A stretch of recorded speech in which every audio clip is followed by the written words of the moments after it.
bendiciones para todos. Qué gusto estar de regreso en la escuela dominical aquí en su iglesia bautista Vida Abundante de Empire. Esperamos que usted esté gozando en este día las bondades de Dios, de nuestro Señor.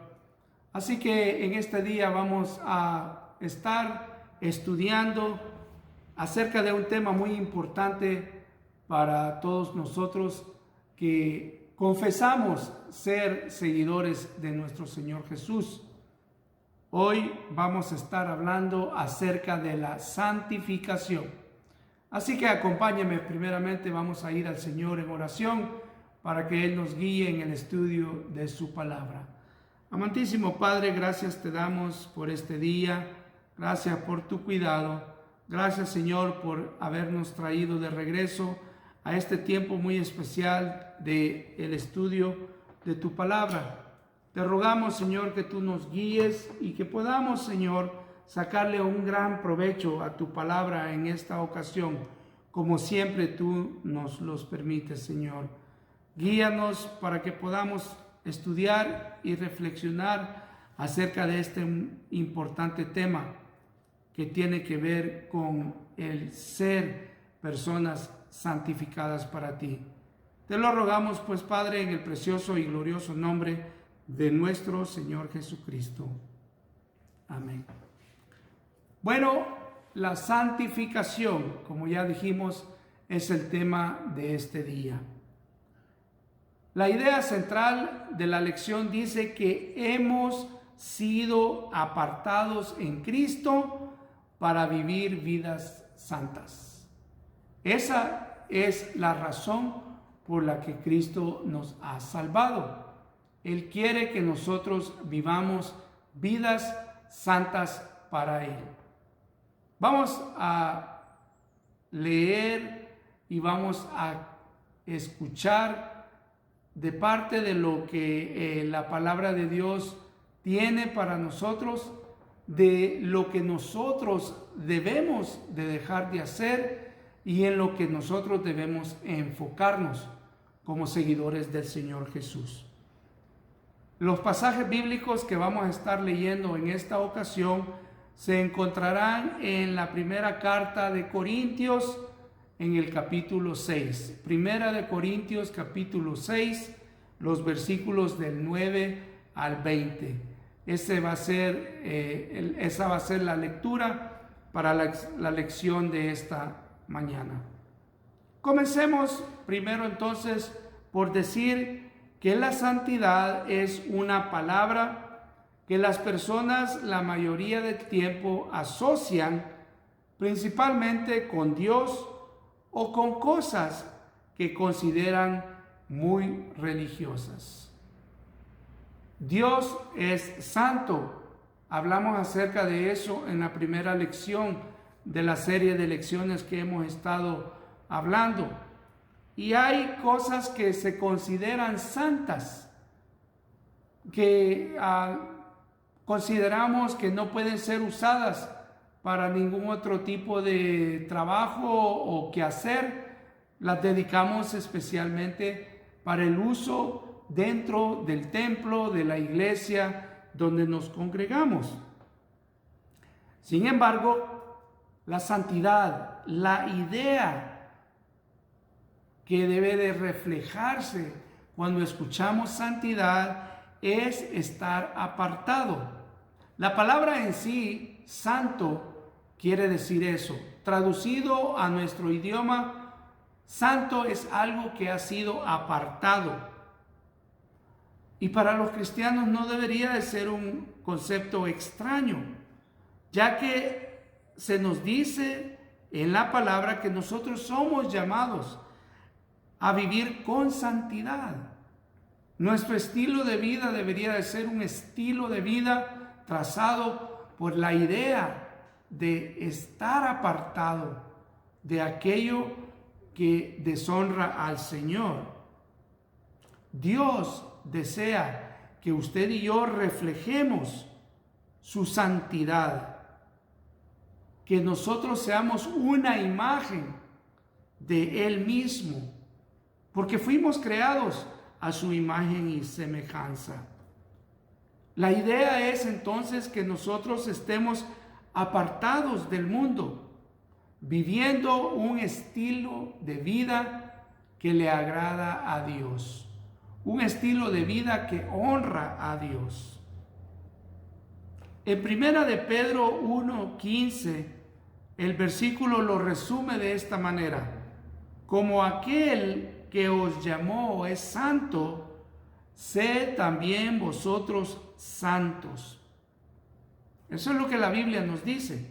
Sin embargo, ya que por nuestra naturaleza caída, nuestra tendencia es amar más el pecado, el mundo y las cosas que hay en el mundo, más que a Dios.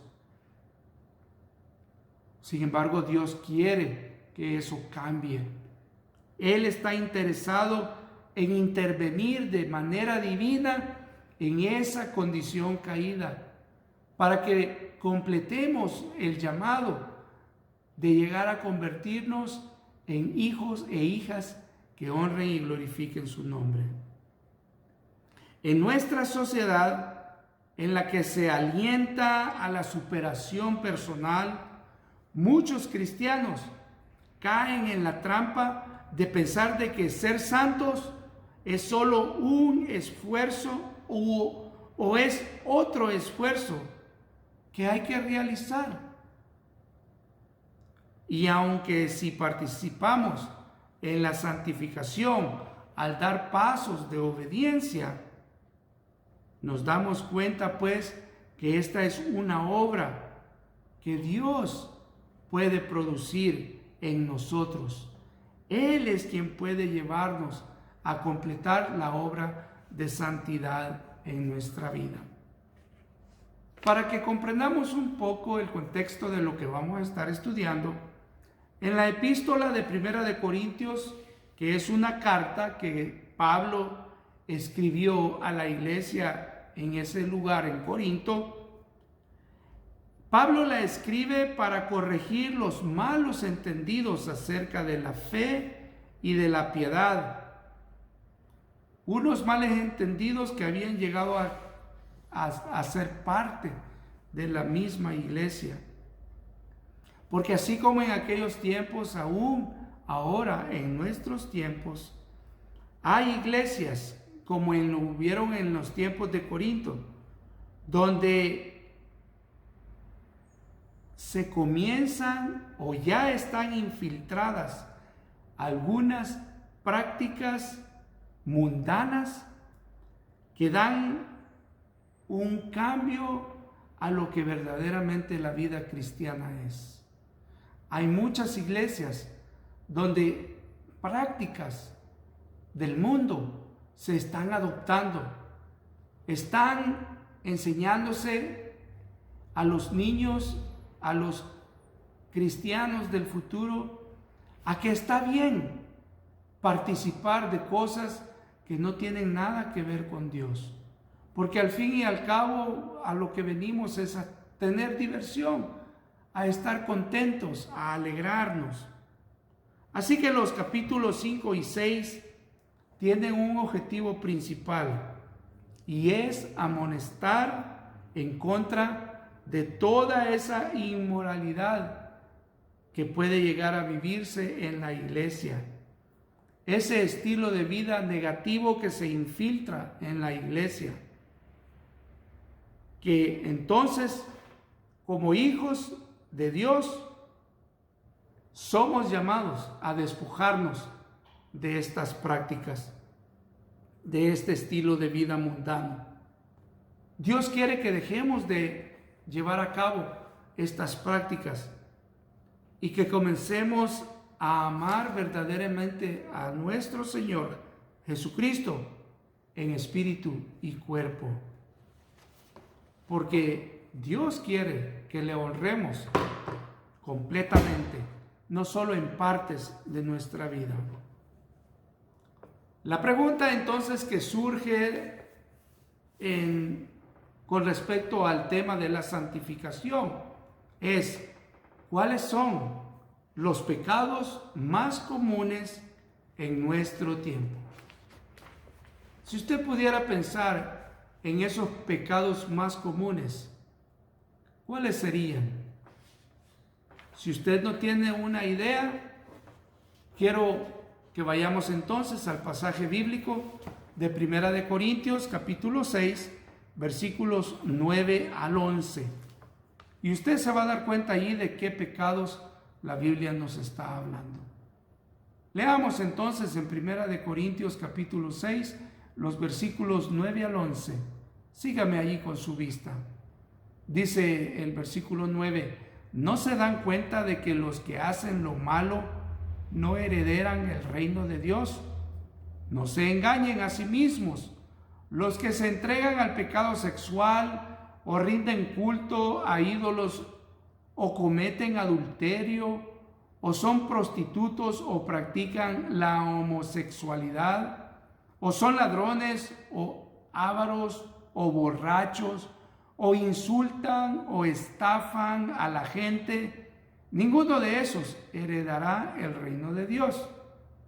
Algunos de ustedes antes eran así, pero fueron hechos justos ante el Dios al invocar el nombre del Señor Jesucristo y por el Espíritu de nuestro Dios.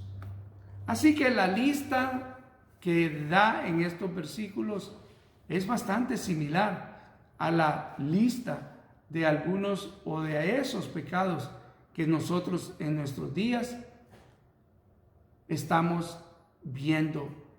Algunos lugares en aumento, otros en una cantidad mínima, pero están allí. Pablo entonces quiere que dejemos de practicar estos pecados. Y esa es la clave, practicar, porque practicar tiene que ver con un estilo de vida. Una persona que practica, por ejemplo, un deporte, lo hace todo el tiempo hasta que llegue a perfeccionar su forma de jugar, su forma de llevar a cabo ese deporte. Y en pocas palabras, aquellos que practican más son los que al final de cuentas terminan ganadores. Poniéndolo entonces desde la perspectiva bíblica, una persona que está viviendo en este estilo pecaminoso llega a convertirse en un perfecto hijo de otro, no de Dios, hijo del diablo. Y la palabra de Dios nos confirma que quienes practican ese estilo de vida no heredarán el reino del cielo. ¿Por qué se enfoca, por qué se concentra Pablo en estos pecados? Porque la verdad es que estos pecados son los que desarrollan cualquier otro tipo de pecado que pudiésemos pensar. El propósito de la lista no es presentar los pecados más graves, pues para Dios pecado es pecado. Si usted o yo cometo un pecado que ante los ojos de algunos son pequeñitos, no tan grandes como otros, para Dios no hay tamaño, no hay color, no hay un cierto tipo. Para Dios pecado es pecado. Cualquiera que éste sea, es lo que logra una enemistad con Dios. Así que no piense, yo no cometo este tipo de pecado, entonces yo no estoy mal. Yo de vez en cuando hago esto, pero de vez en cuando. Así que no creo que esté lastimando a nadie. No, para Dios, tanto el que hace, el grande como el pequeño, ha pecado contra él. Pablo se concentra en varios pecados que son típicos entre la gente que es incrédula. Personas que lo cometen con regularidad, como práctica común, y sin intención de tener algún cambio. Por eso los menciona en esa forma Pablo, porque de esa manera demuestran que no conocen a Jesús. Y por consecuencia dice, este tipo de persona que practica este tipo de pecado no heredará el reino de Dios. Pero cualquier persona que practique cualquier tipo de pecado, aunque sean mentiras piadosas, son mentiras. Porque dígame usted una cosa, si usted en alguna ocasión decide echarle una gotita solamente de cianuro a un vaso de soda, de gaseosa o de jugo, ¿cree usted que no se va a morir? Inténtelo y después me contarán, porque no creo que usted vaya a poder contarme. Pero por eso Dios no califica un pecado mayor que otro. Para Él todos son iguales. Todos tienen la calificación de apartarnos, de enemistarnos contra Dios. Pablo dice en el versículo 9, no erréis. Quiere decir literalmente, no dejen de engañarse pensando que estos pecados son comunes y que no tienen mayores consecuencias. No, todos los pecados tienen la misma consecuencia. Una persona que es culpable de cometer algún tipo de pecado o algún pecado terminará pagando el precio, y es esa separación total con Dios. Pablo entonces quiere dejar bien claro que la práctica común tiene la misma consecuencia que aquello que se practica de vez en cuando. Que si llevamos a cabo pecados por un largo tiempo, o llevamos un pecado por un poco tiempo, si no pedimos perdón al Señor, si no pedimos que Él cambie nuestra manera de vivir, nuestra manera de ser, la consecuencia es una separación eterna de parte de Dios. Así que démonos cuenta pues que la Biblia nos dice que donde abunda el pecado, ahí sobreabunda la gracia. Dios quiere siempre curarnos. Dios quiere siempre darnos ese alivio, esa medicina que se llama Jesucristo, para que nosotros podamos convertirnos en esas personas santificadas para Él, apartadas para Él, y de esa manera llegar a esa justificación que solamente Cristo puede llevar a cabo en nosotros. La siguiente parte que vamos a leer está en 1 Corintios capítulo 6, comenzando con el versículo 12 hasta el 17. La palabra de Dios dice, ustedes dicen, se me permite hacer cualquier cosa, pero no todo les conviene. Y aunque se me permite hacer cualquier cosa, no debo volverme esclavo de nada. Ustedes dicen, la comida se hizo para el estómago y el estómago para la comida. Eso es cierto, aunque un día acabará con ambas cosas. Pero ustedes no pueden decir que nuestro cuerpo fue creado para la inmoralidad sexual. Fue creado para el Señor, y al Señor le importa nuestro cuerpo. Y Dios nos levantará de los muertos con su poder, tal como levantó de los muertos a nuestro Señor. ¿No se dan cuenta de que sus cuerpos en realidad son miembros de Cristo? ¿Acaso un hombre debería tomar su cuerpo, que es parte de Cristo, y unirlo a una prostituta? Jamás. ¿Y no se dan cuenta de que si un hombre se une a una prostituta, se hace un solo cuerpo con ella? Pues las Escrituras dicen, los dos se convierten en uno solo. Pero la persona que se une al Señor es uno solo, es un solo espíritu con Él. ¿Cómo se ve afectado entonces ese proceso de santificación? Por las cosas que creemos y pensamos.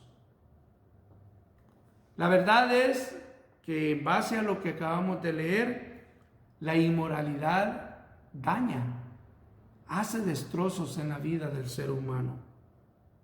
La inmoralidad domina, controla al punto de esclavizarnos. Y que debemos darnos cuenta que el cuerpo que nosotros tenemos no nos pertenece a nosotros, fue hecho para el Señor.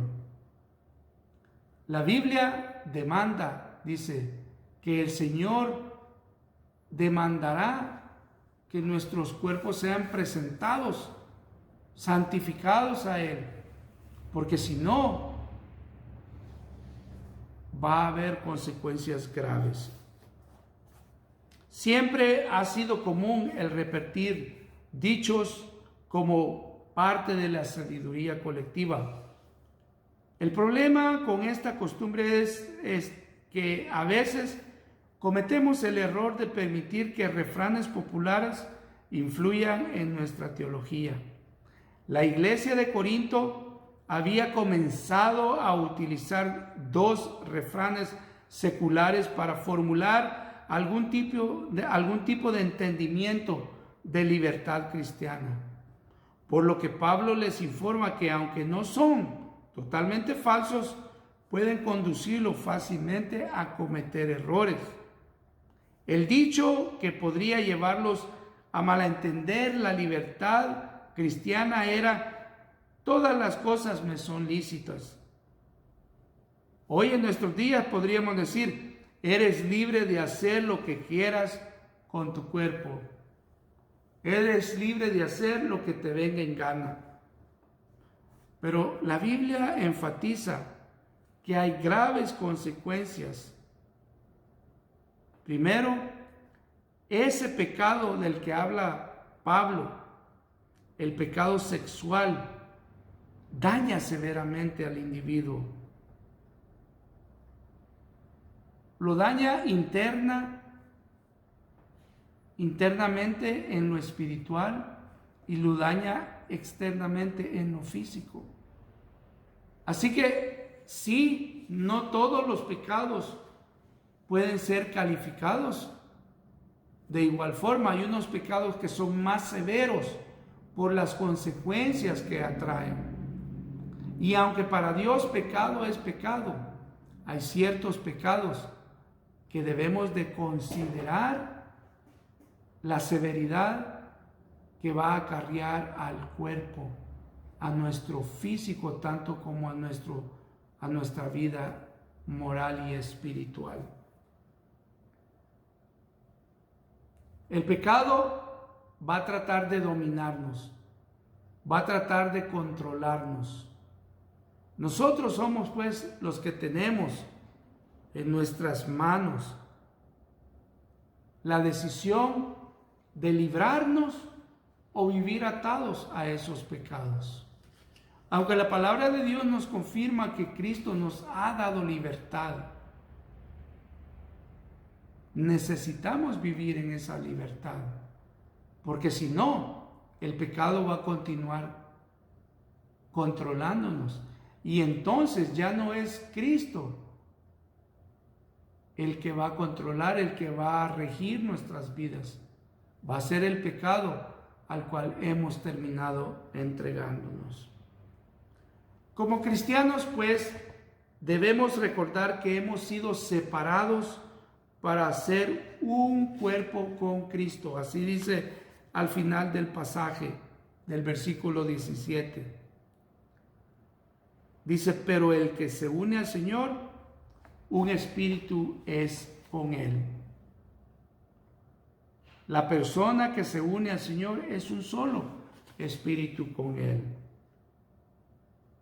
Así que Como cristianos necesitamos recordar que si hemos sido separados para ser uno con Cristo, esto incluye tanto nuestra persona interior como nuestra persona exterior. Algún día, dice la palabra, va a suceder que nuestros cuerpos van a resucitar y van a ser transformados. Pero por el momento, nuestros cuerpos deben de ser santificados, apartados totalmente para honrar al Señor.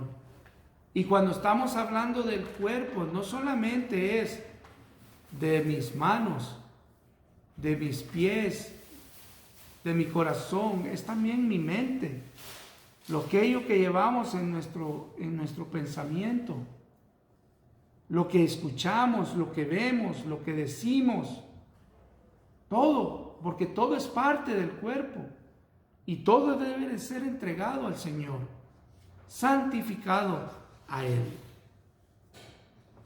Por eso Pablo aconseja en el versículo 18, dice: huyan del pecado sexual. Ningún otro pecado afecta tanto al cuerpo como este, porque la inmoralidad sexual es un pecado contra el propio cuerpo. ¿No se dan cuenta de que su cuerpo es el templo del Espíritu Santo, quien vive en ustedes y les fue dado por Dios? Ustedes no se pertenecen a sí mismos, porque Dios los compró a un alto precio. Por lo tanto, honren a Dios con su cuerpo. Primera de Corintios 6, 18 al 20. Esto nos habla de que hemos sido regenerados. Hemos sido regenerados de tal manera que ya no deberíamos de ser quien éramos antes. Regeneración no es lo mismo que como cuando usted tiene botes de plástico o de aluminio y los envía para que los reciclen. Regeneración es hacer algo nuevo, totalmente nuevo. Por eso 2 de Corintios 5:17 dice: de modo que si alguno está en Cristo, nueva criatura es. Las cosas viejas pasaron, he aquí, todas son hechas nuevas. Cristo quiere regenerar nuestra vida, tanto interna como externa. Y por eso Él depositó su Espíritu Santo en nosotros. ¿Para qué? Para que ahora nuestro cuerpo se convierta en el templo del Espíritu de Dios. Así que si uno no cuida este cuerpo que es el Espíritu de Dios, Dios va a demandar. Y cuando Él demanda, Él va a pedir un pago que se debe de llevar a cabo. Si alguien está tratando de destruir el cuerpo que fue comprado por Cristo por ese precio tan grande, esta persona tendrá que dar cuentas de eso. El versículo 20 concluye presentando un motivo determinante por el cual debemos tomar seriamente nuestra santificación. Porque nuestro cuerpo no nos pertenece. Cuando Cristo murió en la cruz, Cristo rescató y pagó con su sangre la destrucción que se debería haber dado al ser humano. Así que Cristo derramó hasta su última gota de sangre por ti y por mí. Y por esa razón necesitamos vivir vidas que honren y glorifiquen al Señor. Por ende, utilizar y abusar del cuerpo es una ofensa directa contra Dios. Y como ya lo dijimos, Dios se va a cobrar si nosotros no cuidamos aquello que Él nos ha otorgado. Pensemos en esto, pues, en esta semana. Pongámoslo en práctica. Ya que el pecado sexual es tan dominante y común en nuestros días, bien haríamos en establecer principios prácticos que nos alienten a vivir en santidad y obediencia.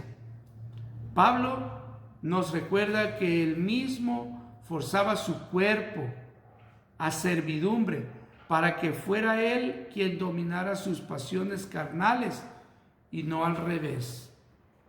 Lo que Pablo está tratando de decir es que debemos de entregarnos al Señor cada día más a Él. Cada día más debemos de evitar las cosas que dañan nuestro cuerpo, nuestra vida espiritual. Dejarlas, apartarlas y enfocarnos en las cosas de arriba. Haciendo esto, vamos a poner en sujeción al mismo cuerpo para que obedezca al Espíritu Santo. Así que en esta semana medita. De acuerdo con el Salmo 119:9, si una persona desea mantener pura su andar, necesita la palabra de Dios. Salmo 119 dice: ¿con qué limpiará el joven su camino? Con guardar tu palabra. Dios nos dio su palabra para poder vivir una vida piadosa que honra y glorifica a Dios. Pero no es suficiente con solo leer la palabra. Debemos de meditar en ella. Debemos de aplicarla a nuestra vida, estudiarla, comprenderla, pensar y obedecer lo que la palabra nos dice.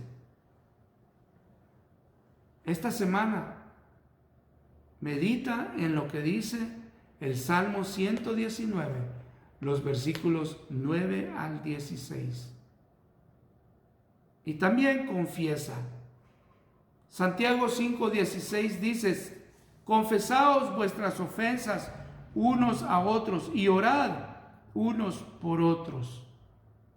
Una de las mejores maneras de luchar contra las tentaciones y la carne es por medio de rendirnos cuentas unos a otros. Confesar no quiere decir que a alguien le tenemos que contar todo lo que nosotros negativamente hacemos o pensamos, pero sí de alguna manera pedirle a alguien que esté siempre atendiendo a esas necesidades muchas veces de platicar sobre asuntos que son delicados, sin tener que dar detalles, pedir que haya alguien que te acompañe en oración y que sea algún tipo de compañero que te ayude a traspasar este tipo de situaciones en la vida. Esa es una de las mejores formas como vamos a poder combatir esas tentaciones. Confesemos nuestras faltas. Confesar nuestras faltas muchas veces nos incomoda.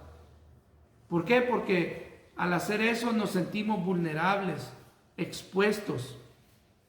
Pero sabe, es un medio eficaz para poder batallar ferozmente contra ese mundo que está tratando de controlarnos, de esclavizarnos. Concluyo pues diciendo esto: Dios desea que sus hijos reflejen su santidad y sean imágenes fieles de Él, especialmente en este mundo donde eso ya no es común. Apartarse del mundo y vivir un estilo de vida que honre y glorifique a Dios es cosa quizás del pasado. Hagamos pues, como dice Primera de Pedro 1:15, como aquel que nos llamó es santo, sed también vosotros santos. Ya que por nuestra naturaleza caída amamos al pecado y el mundo más que a Dios, este andar depende de la ayuda constante del Espíritu Santo. Hagamos nuestra parte, porque Dios hace su parte para mantenernos apartados del mal. Oremos. Padre, gracias te damos por haber meditado en este punto muy importante de la vida cristiana, la santidad. Queremos rogar, Señor, que tú nos ayudes a vivir apartados de esa vida de pecado. Cada día más, dejar que tu Espíritu Santo controle nuestra vida y de esa manera llegar a ser hijos que honren y glorifiquen tu nombre y que vivan de acuerdo al llamado que tú nos has hecho a ser santos como tú eres santo, Padre. Te lo rogamos en Cristo Jesús. Amén. Gracias pues una vez más por acompañarme en este día para estudiar la palabra del Señor. Espero que haya sido de gran bendición, como lo es para mí siempre la palabra del Señor, y que me acompañe en la próxima ocasión, si el Señor nos lo permite. Bendiciones y nos vemos en la próxima.